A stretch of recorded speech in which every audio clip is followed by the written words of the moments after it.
In a recent poll, 100 grown-ass women were asked, how often do you feel like you're not enough in one or more areas of your life? The answer may surprise you. But what's even more important is why we feel like we're not enough and what we can actually do about it. In this episode, you'll hear from therapist Melody Murray, who provides some key insight, and learn the 5 simple ways to feel more enough that's worked for me and so many other grown-ass women. This is the Grown-Ass Woman's Guide.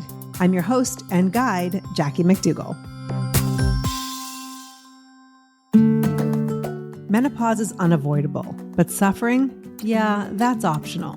Kindra is redefining menopause with science-backed products, education, and my favorite thing, community. Whether you're wondering if you're at the early stages of perimenopause or you have already been there, done that, Kindra is committed to helping us all be the best versions of ourselves. When you have simple things that can help you take care of yourself, that make you a better you, because that's really what we're ultimately all after, why not take advantage of those? Get 20% off site-wide at ourkindra.com with promo code GAW20. That's ourkindra.com, promo code GAW20.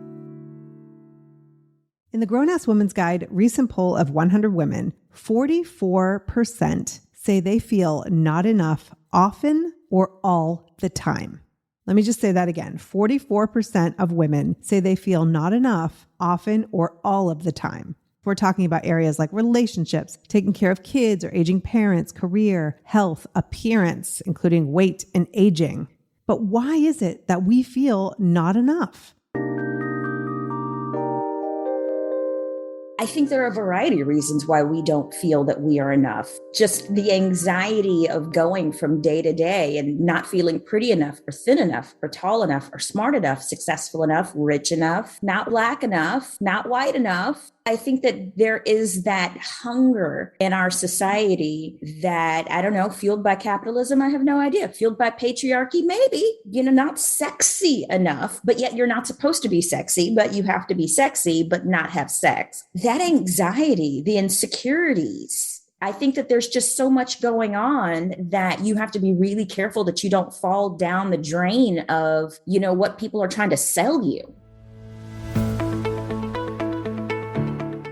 Melody Murray is a therapist in the Seattle area who says a lot of our not enoughness was actually programmed years ago.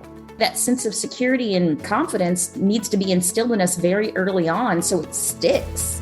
So it's real. And how many of us had those households where, people were pouring into us in healthy ways? It has to be very intentional. And I think only now are people being that intentional as they have conversations with their children to build that. It's a battle. Some self-talk that's to happen all day, every day for it to penetrate. Instill that within yourself that I am enough. I'm fine. I'm okay. You'd never have a baby in the nursery just born and be like, no, not enough. You little fat bastard.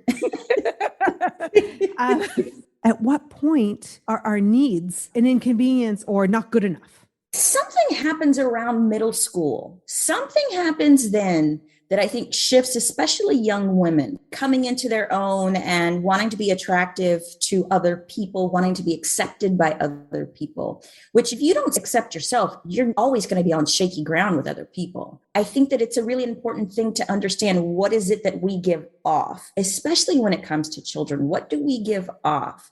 When we see our kids, are we happy to see them? Or do we go, oh, when they're going to ask you a question, oh, what is it now? That'll make a kid feel like what they need doesn't matter. And if we got that, then we have a tendency, unfortunately, even if it was painful, to pass that shit on. What's Melody's method for feeling more enough? This is going to sound really silly, but it has worked for a lot of my women, especially women that are in the workforce. I always tell them to look around their office, find the Kevin of the office. And they'll say, who's Kevin? I'm like, Kevin's that guy that's got his feet up. He doesn't go above and beyond at all, ever. He just breezes in, does his job, and breezes right on out. He's not stressing over a damn thing. You got to be Kevin, because Kevin's earning more than you probably. He's earning a check and he's not checking his phone or laptop at night or on the weekends. Look at Kevin and be the Kevin. Be Kevin. Men don't have these conversations. It sucks. Men don't have these damn conversations. Are they enough? Listen, if you don't have a Kevin at your work, I have some of my own tips that have worked for myself. At times I really needed it, and also for my clients. So grab a piece of paper or even your notes app, because we're going to walk through these 5 steps that can change your life. Number 1, identify the area or areas in which you feel like you're not enough. If there are multiple, write them all down, but then we're going to pick one at a time to go through the process. Number 2, define what enough looks like in that area. What does it even mean? Get specific. Because if you're thinking you're not enough as a mom, what does it look like to be enough as a mom? What does it look like to be enough as a spouse? What does it look like to be enough in your job or a friendship? It really helps to define what it is that you think is enough so you can actually compare where you are and where you think you should be. Number 3. Imagine someone you love. It could be your best friend, a sister, neighbor, maybe even a daughter. Would you hold her to the same impossible standards you expect of yourself? Seriously, be honest. Would you hold her to those same standards? Would you judge her so harshly? Or would you cut her some slack? What makes you so unique that you are expected to achieve some bogus level and be this person that you would never expect someone else to be? Why do you have to reach this impossible standard and other people don't? I always talk about the power of plates and napkins. When my kids were little and there'd be the class party and there'd be the sign up email that would come through, I would hop on that thing so quickly, depending on how crazy life was, right? So if I felt like, oh, I got that, I might make cupcakes or something like that. But if I had so much going on and I didn't have the capacity to do something big, I would hop on so quickly and get the plates and the napkins. Because guess what? They're having a party. They need the plates and napkins. They're just as important as the snacks. Mm-hmm. They're the foundation of the fun. They really are. There's a lot that's self-inflicted, but there's a lot of it we do to each other. So much judgment and criticism that we do to our fellow sister out there that's bullshit. Oh, is that all you did? Plates and napkins? Oh, okay.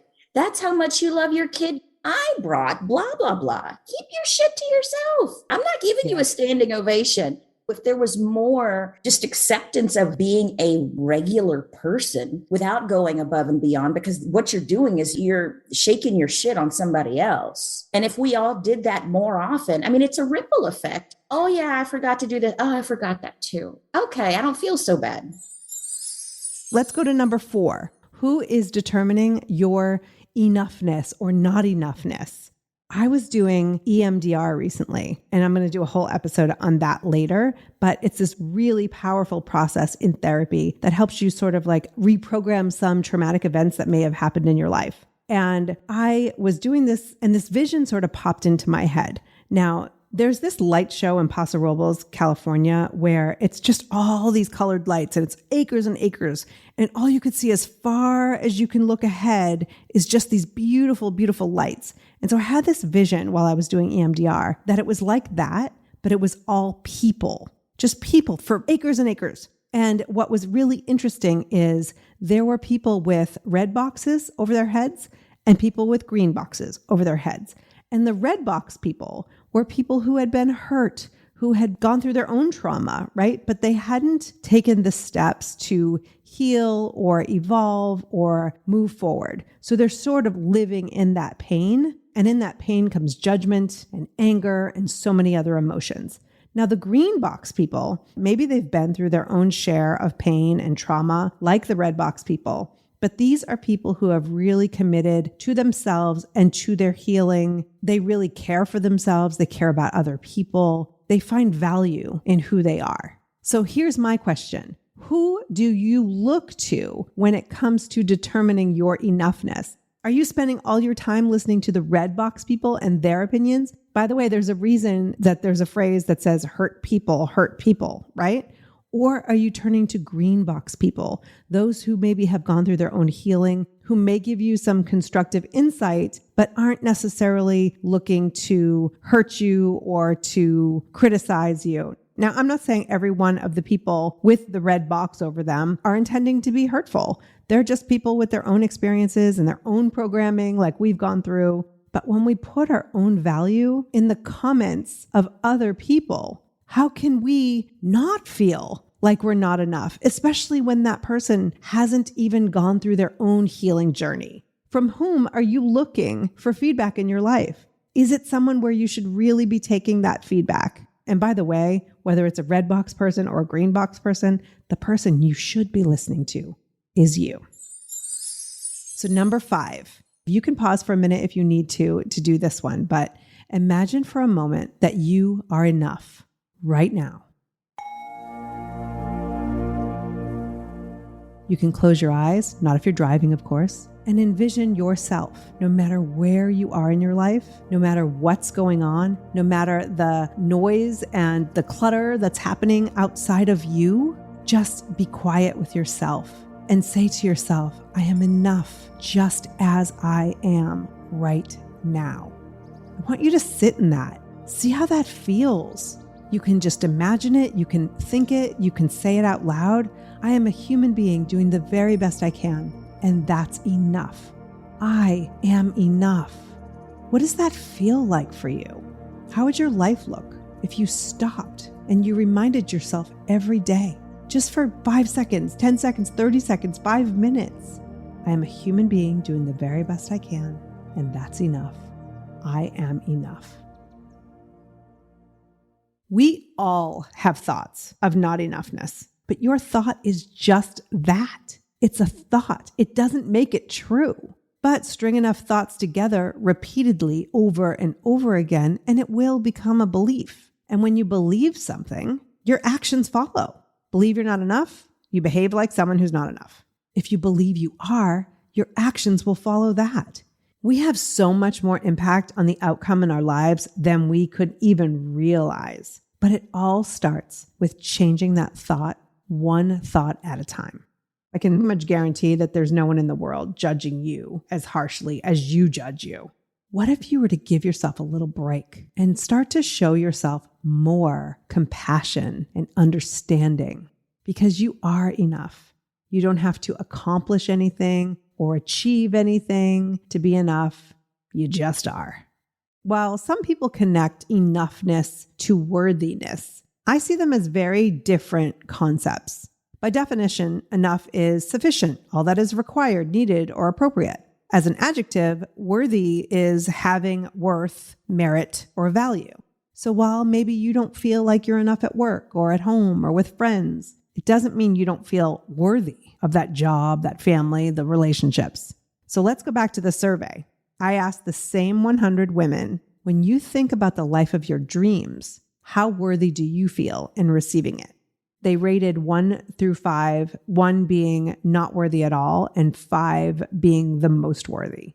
The great news, 73% of grown-ass women rated their worthiness a 4 or 5. I love that. But 27% scored a 1, 2, or 3 when it comes to feeling worthy of a life they absolutely love. 27%. A 1, 2, or 3 when it comes to feeling worthy to receive the life of your dreams? So I asked Melody, what is it we have to do to be worthy? We're worthy of everything amazing and beautiful and even mundane. We're worthy for just waking up in the morning, just by being alive. I've had moments where I've laid down to take a nap and said to myself, come on, you got so much stuff to do.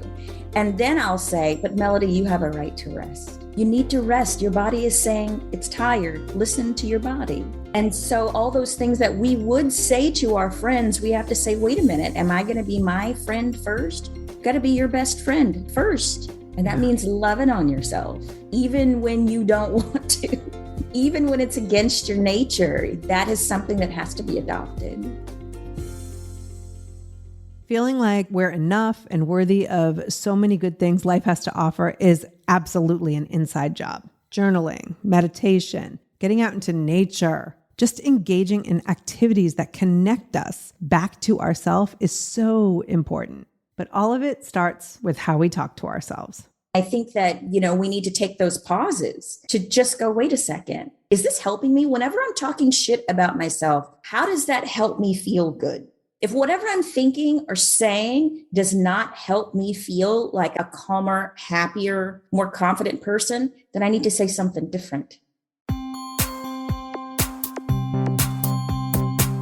Let's continue the conversation in our Grown Ass Woman's Guide community.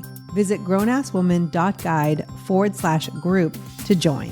And don't forget to hit follow on your favorite podcast app or even provide a rating and review. We love to know what you think. But most importantly, if this episode speaks to you, share it with a friend. And if you feel inspired, consider buying us a coffee. There's a link right there in the show description. This has been the Grown Ass Woman's Guide. I'm Jackie McDougall. Until next time, you're enough. You're worthy. You're a grown ass woman.